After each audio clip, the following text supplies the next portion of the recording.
आज का हमारा टॉपिक है सिल्वा माइंड कंट्रोल मेथड और जानेंगे उसके बेसिक्स के बारे में और ये मेथड क्या है, इसका यूज़ कैसे करें और इसके क्या बेनिफिट्स हैं। तो चलिए देखते हैं। शुरुआत करते हैं उसके बेसिक्स से।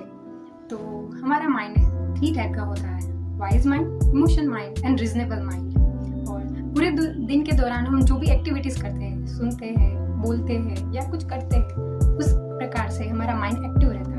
फॉर एग्जाम्पल, हम इमोशन रिलेटेड कुछ भी सुनते बोलते हैं या करते हैं तो हमारा इमोशन पोर्शन ज़्यादा एक्टिव रहता है। तो कुछ भी एक्टिविटी दौरान मिक्स्ड रहता है, तो डिपेंड करता है कि हम क्या करते हैं। तो इट्स मिक्स्ड एटमॉस्फेयर में अगर हज़ार तरह के थॉट्स रहते हैं, स्टेबल नहीं रहता माइंड, तो जो सिल्वा ने ये सोचा कि क्यों ना एक ऐसी टेक्निक खोजी जाए जिससे हमारा माइंड हजारों उन थॉट्स में से प्रेजेंट मोमेंट में इंस्टेंटली आ सके।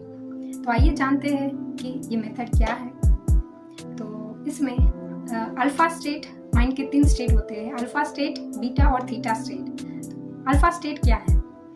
अल्फा स्टेट में उसकी ब्रेन की फ्रीक्वेंसी लोअर होती है, अराउंड 8 to 12 हर्ट्ज।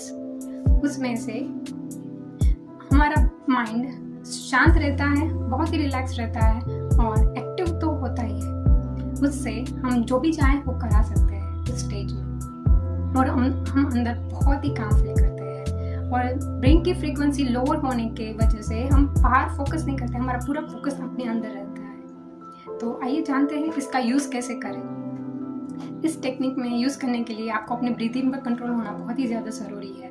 तो उसके लिए आपको अपनी आंखें बंद करके अपनी ब्रीदिंग पर फोकस करना होगा। धीरे धीरे फोकस बढ़ाते जाइए और 100 तक काउंट डाउन कर सकते हैं। धीरे धीरे आप देखेंगे कि आपका अपनी ब्रीदिंग पर फोकस आ रहा होगा।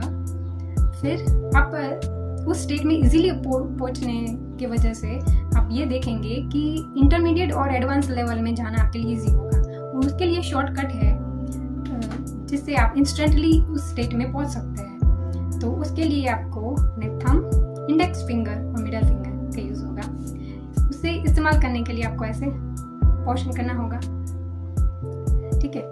तो ऐसे करके आप उस स्टेट में इंस्टेंटली जा सकते हैं। डेली मेडिटेशंस रिक्वायर्ड होगा इसके लिए, और आप देखेंगे कि उस स्टेट में जाना धीरे धीरे आपके लिए पॉसिबल होगा। तो उस स्टेट में जाने के क्या फ़ायदे हैं, क्या आप कर सकते हैं, आपके लाइफ में क्या चेंजेस आ सकता है।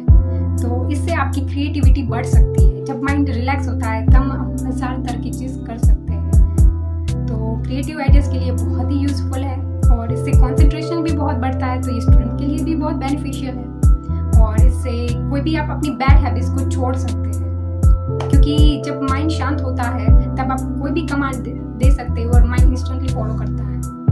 तो और उस स्टेट में जाकर आप इंटरनली खुद से भी कनेक्टेड फील करते हैं, तो मेंटली रिलैक्स रहते हैं और पीसफुल फील करते हैं। तो बहुत ही ज़्यादा फ़ायदे हैं इसके। तो इस टेक्निक का ज़रूर इस्तेमाल करें और डेली आप देखेंगे कि इस टेक्निक में आप मास्टर होते जाएंगे। तो इससे आपकी लाइफ और भी बेहतर होती जाएगी। यूज़ करिए।